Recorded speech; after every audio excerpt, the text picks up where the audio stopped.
And after kicking off in December of 2016, the School Vision and BMI program dubbed I Can See Clearly has provided initial screenings for over 9,000 students.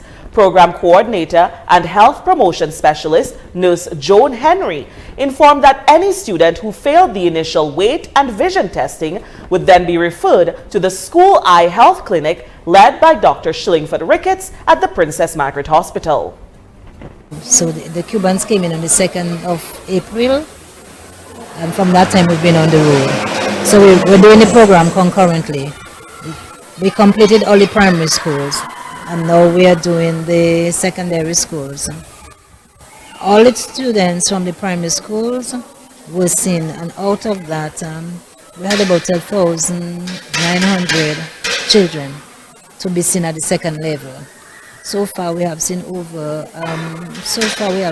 900, and that includes some of the secondary schools that we have already visited.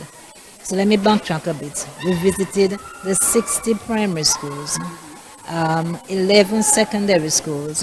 Now we are in 2 secondary schools to make it 13, and we have left 2 of the secondary schools to complete next week, and we would have completed all the schools on island.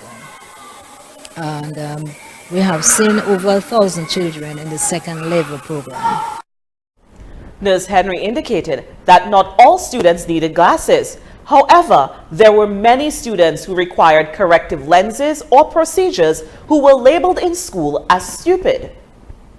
We have given prescriptions for over 400 glasses, and we are discovering many interesting things at the school. Very, very interesting. Sometimes parents may be telling children that they are stupid and they cannot learn, not recognizing that the children cannot see. Some of the children, as young as they are, even at the age of 9, has a vision of 2200, and that means it's a lot of problem for them to see, and they cannot see properly. 200 vision means that an item is blurry no matter how close the item is. Nurse Henry explained that some students have problems even counting fingers. The program, according to Nurse Henry, is a valuable one. She stressed that parents need to take responsibility for the health of their children. It's a valuable program because we are assessing our future generation. And what we're discovering, it says to us, we're going to need a lot of resources to allow them to be at the level they need to be, to function effectively, to replace us if already at these ages their vision is at this. And as adults, parents and adults, responsible people, we need to allow the children to eat properly, to eat their yellow vegetables, to drink their yellow juices, and to more natural. We need to feed our children properly. And as parents, we also need to take responsibility.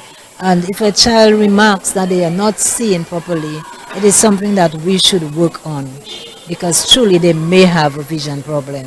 And it's not because they are dumb, but it's because they might not be able to see properly. And the sizes of the class, the teacher may recognize it, but we have to work with the teacher to allow that child to become, to really maximize their potential. And she urged parents to be present during screenings or treatments. Ideally, the parents should be there with the children, but we recognize the difficulties in finding time from work to have that done. So at the first level, parents are not necessarily have to be there, because we do not have to put in anything like drops or so in the child's eyes. But when it comes to the second level, we stress in having the parents consenting. If they do not want to have their child participate, it's not a problem. It's your child. The child may be at a disadvantage, but it's your child. We will try to tell you to do it, but we will not coerce you. If you do not want to do it, it's left to you. Nurse Henry emphasized that the first pair of glasses are paid for in full by the government. However, if the prescription or glasses get lost, it will be the parents' responsibility to replace them. She also pointed out that many other problems have been observed with the students, including their ability to focus in school, problems listening and analyzing, and even dental problems. High school students in St. Joseph and Portsmouth will be examined in the next few weeks. The I Can See Clearly Now program is a collaborative effort between the governments of Dominica and Cuba.